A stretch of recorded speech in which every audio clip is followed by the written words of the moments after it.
Hi, my name is John Stan, and I'm a practitioner of Chinese medicine and acupuncture for over 30 years. And I'm going to show you how to use the AS SUPER4 Digital Stimulator, 4-channel stimulator. Now, one of the first questions we often get about the AS SUPER4 Digital is, can it be used for TENS? And I'm going to say right out that it is not a TENS device. It can't be converted into a TENS device. And my question to you would be, why would you want to use it as a TENS device? Because basically this is a needle stimulator, and with needle stimulation you're getting way more electrical stimulation of the muscle and of the tissues. TENS is very superficial, and it's kind of a device that is used more for home use, patient self-care. And professional will want to use an AS SUPER4 Digital because you're now taking those electrical impulses and you're driving them directly into the tissues that you want to modify or modulate, or the nerve tissues you want to modulate. So we'll explore this device, and it's a very modern device made in Germany by Schwa Medico, and you will find that once you get to learn it, you'll love it, and it's a very practical and effective stimulation device. So in your box, you'll find a number of items. You'll find the manual, which will be first in German and then in English. You'll find a set of batteries, AAA batteries. You have the main device. This device, what's great about this device is that it can be used by battery power, or you can apply the battery here. Or if you don't want to use the battery power, you can use a power converter that plugs directly into the unit as such. Now, just as a point, the batteries will not be charged by the device when it's plugged in. So it's an either-or situation. Either you're using the main power supply or you're using battery. And the moment you plug in the main power supply, it cuts off the batteries and it just drives the unit from the main power supply. And then also inside the unit you have four wires, each with 2 electrical clips, and we'll go over that in just a second. So you have the main unit, you have your four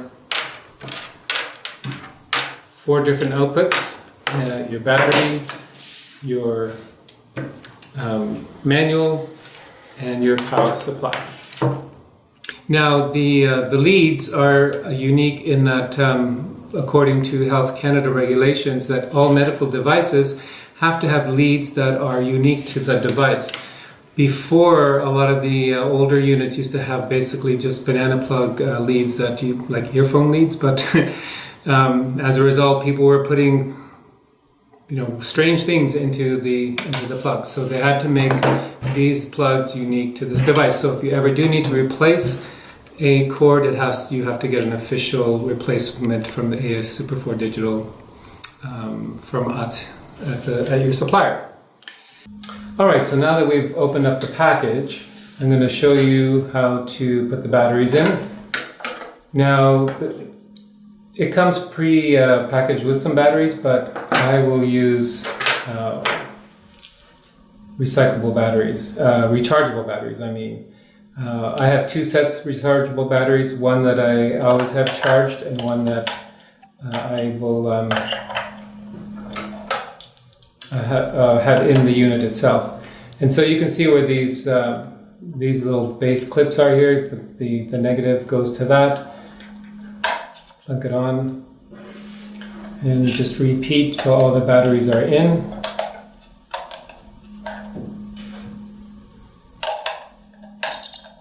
And as soon as the connection is made, all the power is on, the unit tells you that the batteries are working. Now, you will notice that every time you press an up or down or any kind of control button, a sound will be made. And that's kind of annoying, especially since when you have a lead in and you're increasing the intensity and you're asking the patient, do you feel that yet? It can be a little bit disconcerting. And so basically you can disable the beep by holding channel 1 and channel 3 down together. And when you do that, you see that the beep control comes on, and it indicates that it's on now. And the E button is the toggle switch that then can be used to toggle the beep control on or off. So I have it on, I have it off, and I'm going to keep it at that, and I'm going to turn the unit off. And now it will be in the silent mode, and so I can control the device without having the beep come on all the time. So let's just orient ourselves with the various features. We have the program button, and then the E here is a auxiliary or extra controls that cycle you through different sub-programs that are available through the program unit programs. And it allows you also to do a variety of options with these channels. But first, let's plug in the device. You can see there's a little groove there, and that groove has to match the groove that's on the unit. And you do similar with all the units. Now, what you'll find is that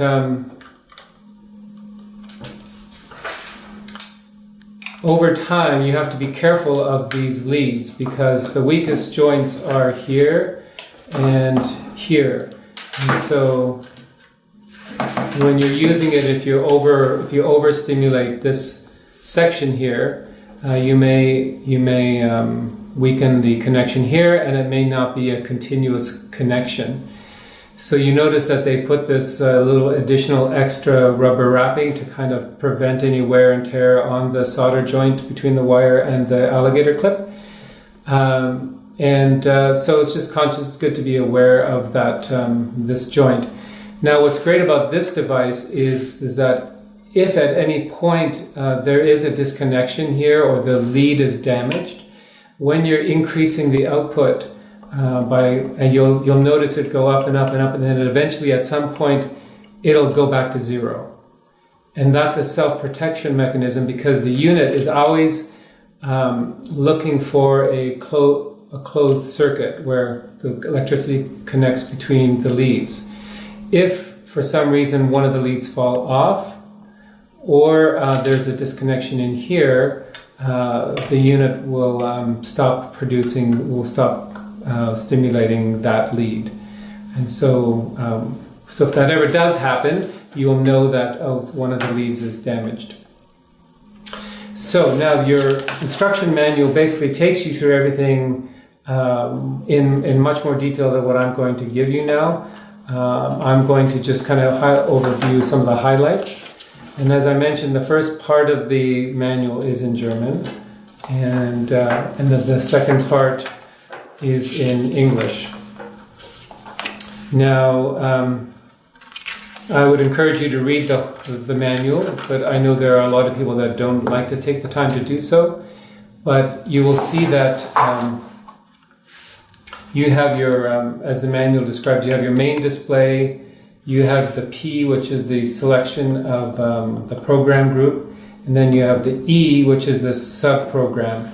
And all the programs are listed in the back of the book under description of the programs. So this is on page 35, and you'll see that there's a program group 1, and in that program group 1, there's 4 different options, and this will give you this is the key information that you need to know, because program 1.0 gives you 2 Hertz, which is 2 impulses for a period of 210 picoseconds. Now, I don't know if I can do this, but I'll try to do this.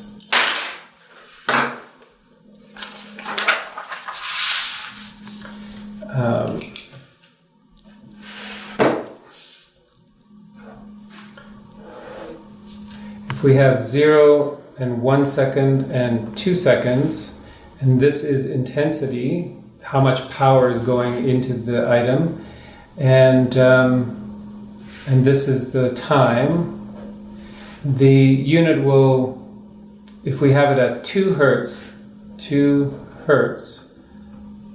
that means there's going to be an impulse that's going to come in, and then another impulse 2 times within that 1 second, from here to here. But this pulse width is something that we can modulate, we can change. Some of the programs have it fixed, and other programs you can actually change that so that that pulse can be on for a longer period of time. So the number of picoseconds between here and here, this could be like 160 picoseconds, and this could be like 40 picoseconds. So pulse width and pulse intensity, how many milliamps you're putting into the skin. So if I had the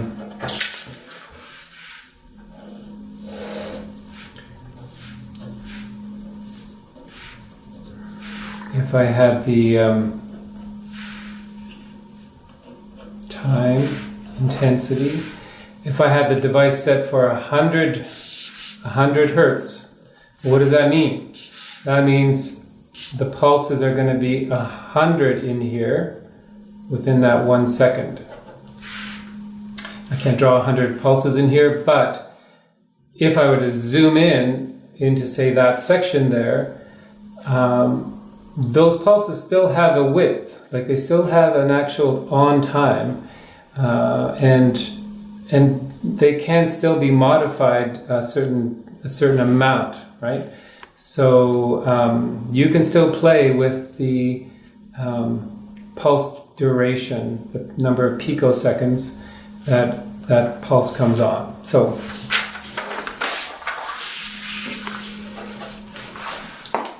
you'll see that channel 1 is low frequency. It's 2 hertz. It's on for 210 picoseconds, and it'll go for 30 minutes. Now, if you notice here, it'll also say this is a free parameter, which means that you could override this setting to your own particular configuration. You could take channel 1.0 and you could change it to, instead of 2 hertz, you can change it to 5 hertz. And you could change this number anywhere from 50 picoseconds to 300 picoseconds. So you can change the duration of that pulse signal being on within that 1 second timeline. And you can also change how long the unit is on for. The unit comes standard at 30 minutes. So when you turn the unit on, which is the power button here, you'll see that the timer is set for 30 minutes. And as soon as you press the intensity buttons, it starts to count down in terms of its seconds.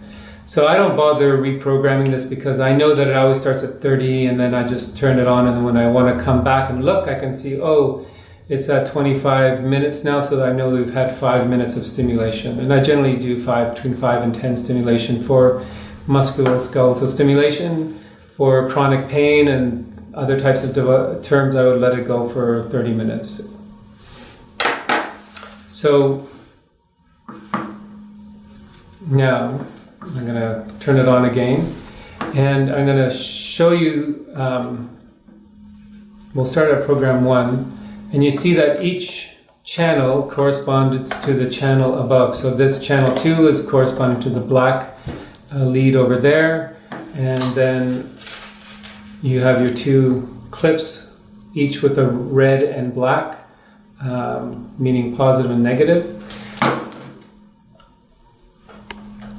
Now, generally,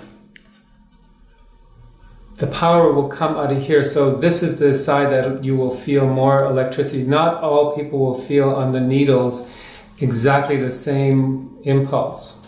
It'll be more on the black one. So if you're wanting to target a specific needle in particular, make sure that you're putting that particular needle with the black output. And so as you press the intensity buttons, it's going up by 0.1 milliamps. So back to where I was saying is that we have 4 channels. Each of the leads above that channel are controlled by these up and down buttons. So then the channel 4 is the blue, channel 3 is the red, channel 2 is the black, and channel 1 is the yellow. And as I press the up button, you can see that it's gone by 0.1 milliamps. And it'll go incrementally by 0.1 milliamps every time I press. And this is what's nice about this unit is that you can actually write down the exact intensities that you have used to stimulate the needles on the patient, whereas the other units are volume controlled, where it's an analog device where you're either adjusting the dial this way or another dial this way, and you can't be precise that way. But this one because it's a digital unit. It'll give you the actual precise milliamps that you're stimulating. And I don't know if you can see with the camera, but it says milliamps right there.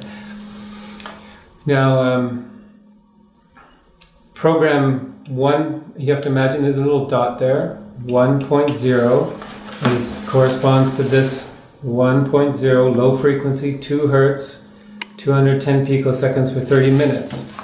Now, low hertz, program 1.0, 2 hertz is a great frequency for stimulating nerves for chronic pain. They stimulate 2 different types of endorphins, and I think it's the A delta fibers that are stimulated with the low frequency, and it's just a nice gentle protocol to use. If I use the E button, now that changes it to... Now, see, I tried to press the E, but it wouldn't do anything because it's actually in a stimulation mode, and it basically paused the unit. So I'm going to start it all over again. So now I'm at 1.0, and now I press the E button, and now I've changed it to 1.1. And so that's now changing the frequency output to a high frequency, 100 hertz at 120 picoseconds for 30 minutes. And again, this is all programmable if you want. But so 1.1 is high frequency. I change it again. It's at 1.2. And I have that here, gentle low frequency. So very easily you can cycle through the programs. There's 4 programs. So once you get to 1.3, it cycles back up to 1.1. And if you look at what the manual says, you have 1.0 is low frequency, 1.1 was high frequency, 1.2 is gentle low frequency. What does that mean? It means that it's at 2 hertz, but the pulse width, the width is less than the low frequency 2 hertz that's up here, which is 210 picoseconds. So that means the pulse is on for a longer period of time. In this case, it's a little bit less. It's for 150 picoseconds. So it's just a little more gentle in terms of the electro-stim going in. And then program 1.3 is gentle high frequency. So now instead of 100 hertz, it's up to 80. And instead of being on for 120 picoseconds, it's only on, each impulse is only on for 70 picoseconds. Main program, subprogram. So if I change it to program 2, now I have a whole new group of programs that I could use. And again, I'm cycling through them using the E button.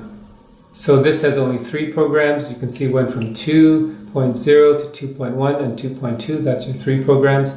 And then next time I press, it cycles back to 2.0. And again, just use the manual and it'll tell you that this program 2 is what they call Han stimulation. Han stimulation. And Han stimulation is basically a protocol that was researched through a very well done study that showed that when you alternate like a low frequency and then a high frequency, you're actually stimulating 2 different types of endorphins. I forgot to mention that the high frequency in program 1.1, 100 hertz, stimulates C fibers, and that is more for acute pain, nociception pain that you would get from an injury. And so now when you have the low frequency and high frequency alternating, you're getting 2 types of endorphins that are released by the central nervous system, and it's actually a more optimal pain control stimulation. So a lot of people actually just use program 2 or program 3 for managing pain or mitigating pain. If you're specifically trying to do some musculoskeletal neuromodulation or pain management for chronic or acute pain, you probably would stick with program 1.1 or 0 and 1.1. But in program 2, you have basically 2 hertz at 210 picoseconds for 3 seconds, and then it jumps up to 100 hertz for 120 picoseconds for 3 seconds. And that just alternates back and forth, 2 hertz, 100 hertz every 3 seconds.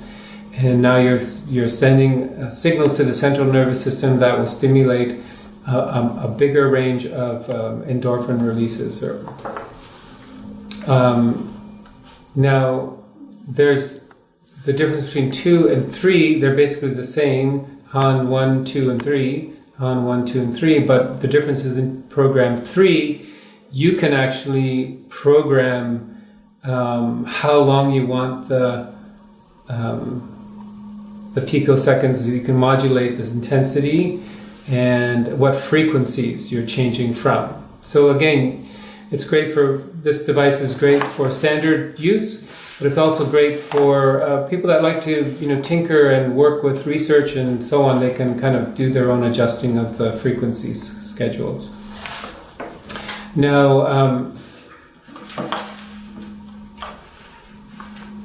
I've turned it on. I've chosen my program, but you see that there's like 30 here and 30 here. What does that mean? That means that I can actually divide this device into 2 devices. I can take these two channels and these 2 channels and run them on 2 different frequencies, 2 different programs, which is kind of like having 2 devices in one. So that would mean I could put 4 needles in one part of the body operating on one program and 4 needles on another part of the body operating on a different part of the program. And that can also just help with, they could be on the same program but on different time schedules, so that the body isn't accommodated to everything kind of like pulsing at the same time. You could have this group starting on one time and then this group starting, so it's like kind of doing something like that also. So that's very handy. And so how do you split them? You just basically hold down the program button for 4 seconds, and then you see the 2 options appearing here. Now this up and down button on the first of the 2 channels will change the program. Oops, I took too long to modify it. So I'm going to hold this program button down. Wait a second. Actually, there's a better way. So I turn it on and I choose my first program, say program 7. No, I'll go to program 1.0, and that's going to be my first program. Now I'm going to hold it down for 4 seconds, and then this side will come up. Now it's going to ask me what I want on that side. So see, channel 3 is cycling through the program groups, and to modify the subprograms I use channel 4. So it's kind of like the P and E. The P and E is over here.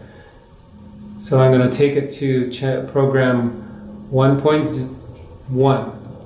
So this is operating on low frequency. This one's operating on high frequency. These two are on high frequency. These two are on low frequency. And now that's what it's going to operate at. Now they've stopped flashing, so they're set at these two different programs. I press here, and these two are operating on low frequency. And when I start pressing here, this one's pulse. These two are operating at 100 hertz per second. These are operating on 2 hertz per second. So you see, you have a lot of flexibility. I could have sprained my ankle, and I've got an acute sprain in my ankle, and then I've got a chronic sore shoulder. So I could put these two down on some needles on my ankle and operate them at 100 hertz to deal with the acute pain. And then I could be treating my up the shoulder with chronic pain at 2 hertz at a different program. So very unique that way and very effective. Now, so programming the device to actually change the parameters is all indicated in the manual. So you just technically need to read it. It's pretty easy to understand. It's well laid out. You can tells you how to set the intensity, turning it on and off, pausing the stimulation. You can actually enable a key lock, so you can lock the keys. You can change the parameters and the programs that allow you to do so, and you'll find that it's a very effective device. One of the little tricks that I found is that because these clips are small, let me get the one that I modified here. I think I modified this one. Yeah, you can see the two, the angle here and the angle there. I just lifted up a bit so that that one opens double of what this one opens up. Now, sometimes practitioners will want to maximize their ability to stimulate needles, and so if you're doing, say, points along the spine or points along a muscle track, you can effectively double your output by just going to an electronics store and buying an alligator clip. And you can then use the bigger alligator clip to combine the two needles, like so. And then you can then place the clip onto that. So now I'm stimulating two needles with the one lead, and then I could do something similar on the other group.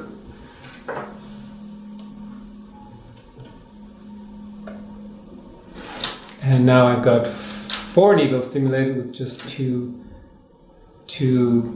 leads.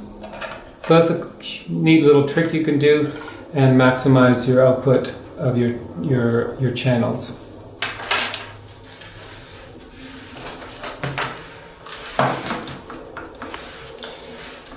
You have your battery indicator in the middle here.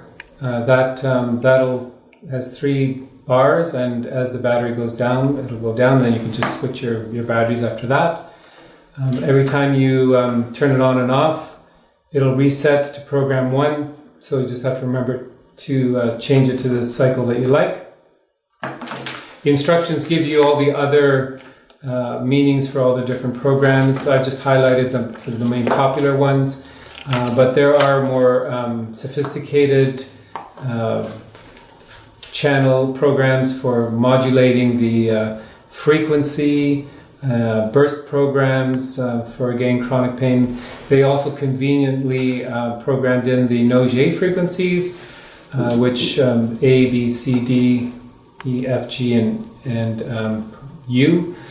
These are great for stimulating certain types of tissues, and you just have to Google them and look them up. For those of you that don't know who Paul Nogier is, he's a famous French physician who developed auricular therapy as it is known today and practiced in Europe.